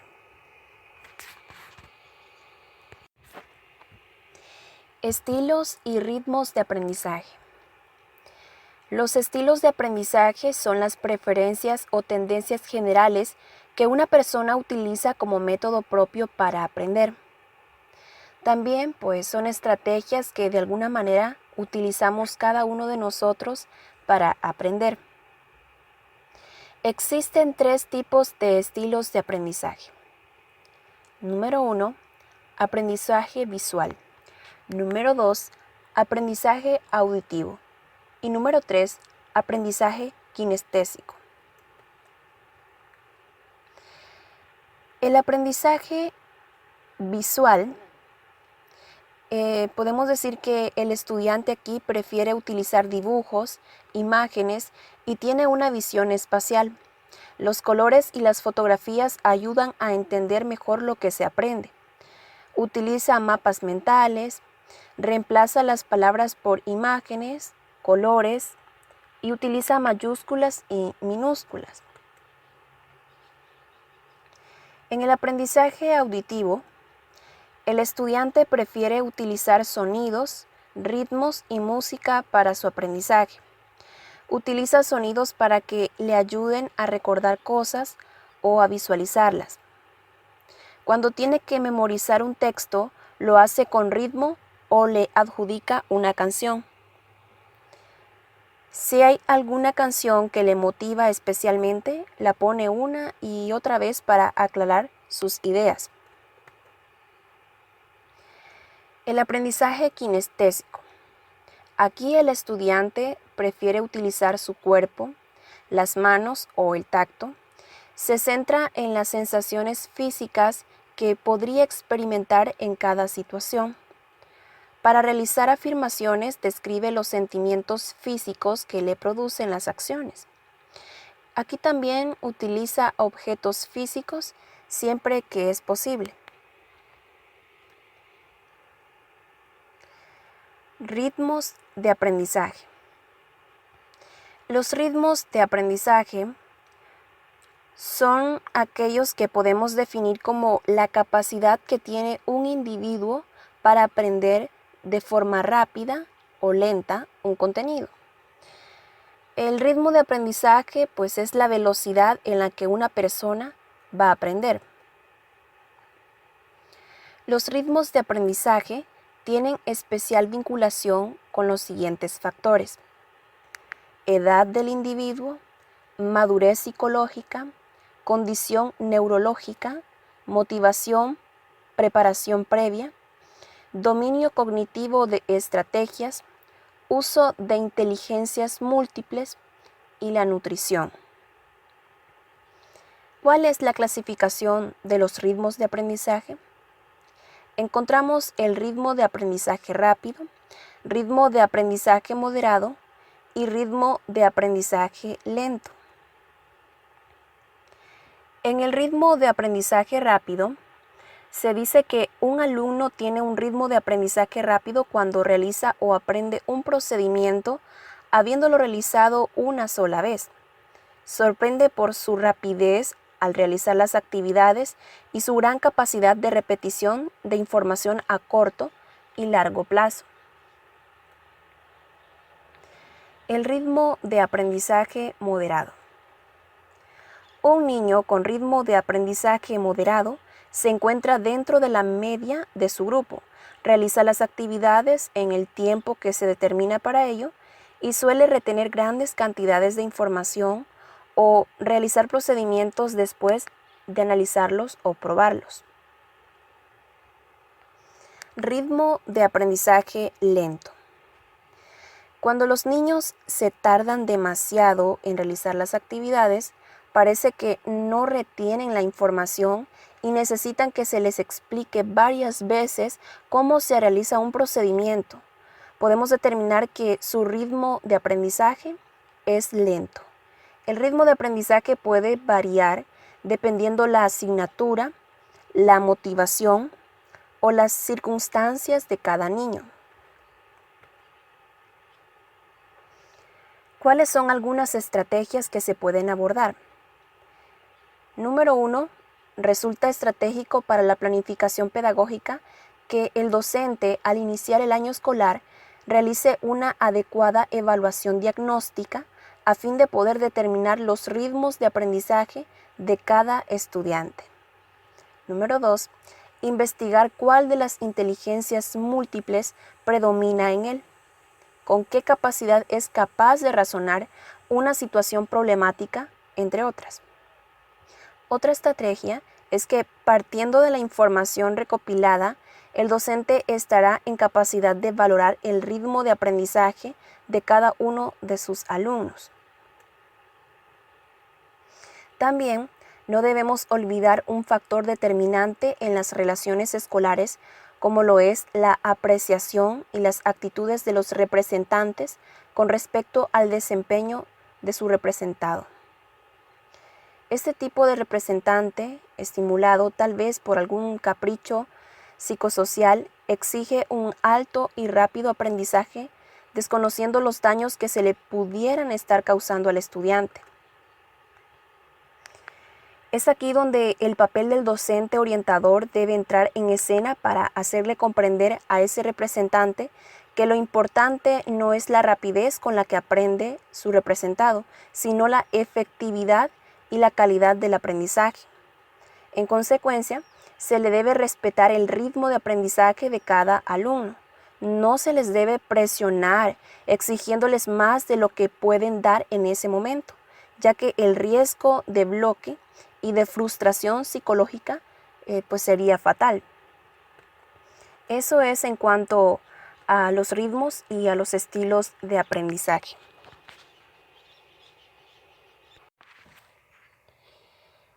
Aprendizaje autónomo y aprendizaje significativo. Primero vamos a definir qué es aprendizaje. Aprendizaje es el proceso de adquisición de conocimientos, habilidades, valores y actitudes, posibilitando mediante el estudio, la enseñanza o la experiencia. ¿Qué es aprendizaje autónomo?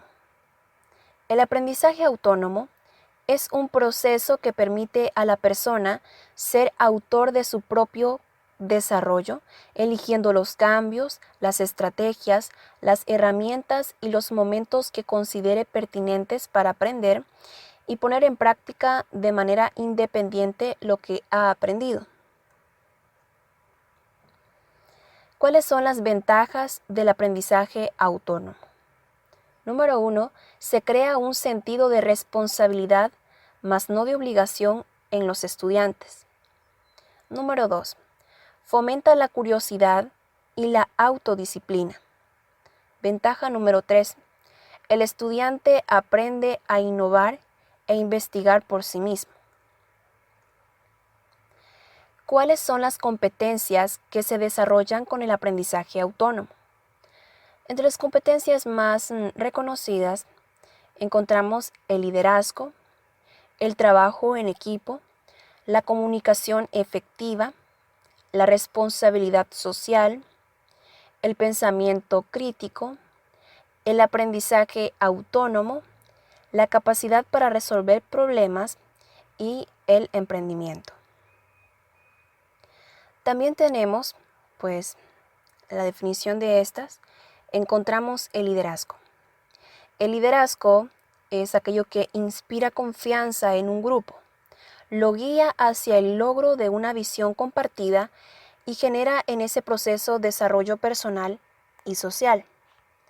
El trabajo en equipo. Trabaja en cooperación con otros de manera coordinada, supera conflictos y utiliza sus habilidades en favor de objetivos comunes. Comunicación efectiva. Intercambia información a través de diversas formas de expresión y asegura la comprensión mutua del mensaje. Responsabilidad social.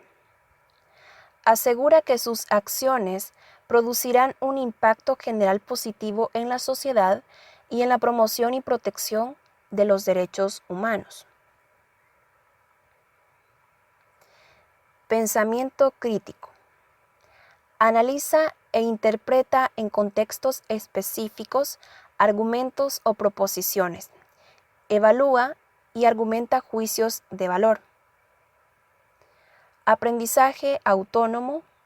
Busca, identifica, evalúa, extrae y utiliza eficazmente información contenida en diferentes fuentes para satisfacer una necesidad personal de nuevo conocimiento.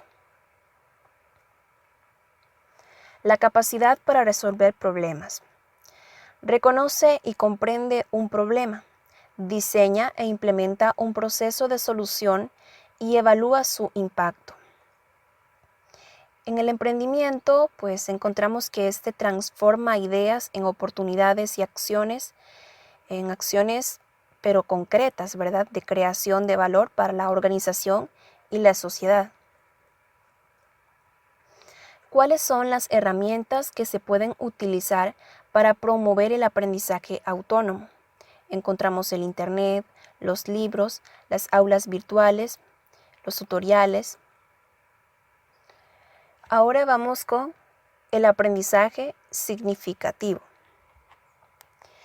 Según David Ausubel, aprendizaje significativo es aquel que conduce a la creación de estructuras de conocimientos mediante la relación sustantiva entre la nueva información y las ideas previas de los estudiantes. Ausubel considera que para que se puedan lograr aprendizajes significativos es necesario que se cumplan 3 condiciones. Número 1. Significatividad lógica del material. Número 2. Significatividad psicológica del material. Y número 3. Actitud favorable del estudiante. ¿En qué consiste la significatividad lógica del material?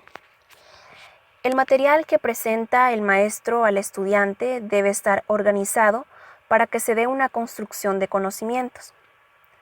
Significatividad psicológica del material. Aquí el estudiante debe conectar el nuevo conocimiento con los previos y comprenderlos. También debe poseer una memoria de largo plazo, porque de lo contrario se le olvidará todo en poco tiempo. Actitudes favorables del estudiante. Aquí el aprendizaje no puede darse si el estudiante no quiere. Este es un componente de disposición emocional y actitudinal en donde el maestro solo puede influir a través de la motivación.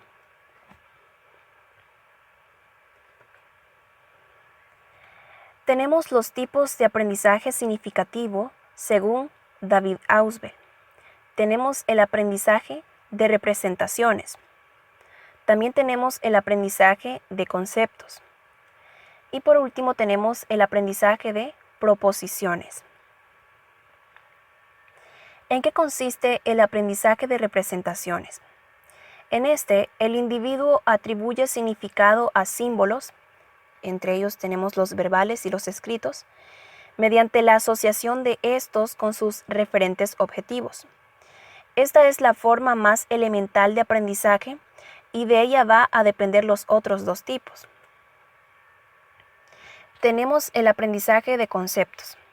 En este tipo de aprendizaje, el sujeto abstrae de la realidad objetiva aquellos atributos comunes a los objetos que les hace pertenecer a una cierta clase. El aprendizaje de proposiciones. Esto aquí implica la combinación y relación de varias palabras, cada una de las cuales constituye un referente unitario, formando con él un total de palabras o un concepto. ¿Cuáles son las ventajas del aprendizaje significativo? Bueno, entre las ventajas encontramos de que produce una retención más duradera de la información, facilita el adquirir nuevos conocimientos relacionados con los anteriormente adquiridos de forma significativa, ya que al estar claros en la estructura cognitiva se facilita la retención del nuevo contenido. También encontramos una de las ventajas es que la nueva información, al ser relacionada con la anterior, es guardada en la memoria a largo plazo. También una de las ventajas es que el aprendizaje significativo es activo, pues depende de la asimilación de las actividades de aprendizaje por parte del estudiante. Pero aparte de ser activo, también es algo personal, ya que la significación de aprendizaje depende de los recursos cognitivos del estudiante. ¿Cuáles son las fases del aprendizaje significativo? Son 3 fases. Número 1, fase inicial del aprendizaje. Número 2, fase intermedia del aprendizaje. Y número 3, fase terminal del aprendizaje. ¿En qué consiste la fase inicial del aprendizaje? Aquí el aprendiz percibe a la información como constituidas, la constituye como piezas o partes aisladas sin conexión conceptual. ¿En qué consiste la fase intermedia del aprendizaje? Aquí el aprendiz empieza a encontrar relaciones y similitudes entre las partes aisladas y llega a configurar esquemas y mapas cognitivos acerca del material y el dominio de aprendizaje en forma progresiva. Sin embargo, estos esquemas no permiten aún que el aprendiz se conduzca en forma automática o autónoma. Fase terminal del aprendizaje. Los conocimientos que comenzaron a ser elaborados en esquemas o mapas cognitivos en la fase anterior llegan a estar más integrados y a funcionar con mayor autonomía. Esta es la fase terminal del aprendizaje, la última etapa. Eso es referente al aprendizaje significativo y el aprendizaje autónomo. Agradezco mucho por escuchar todo lo que tenía que decir sobre pedagogía general y también pido disculpas por algunos tartamudeos y no dudo de que grabar no es nada fácil, pero de antemano muchas gracias y espero que esto haya servido de mucho.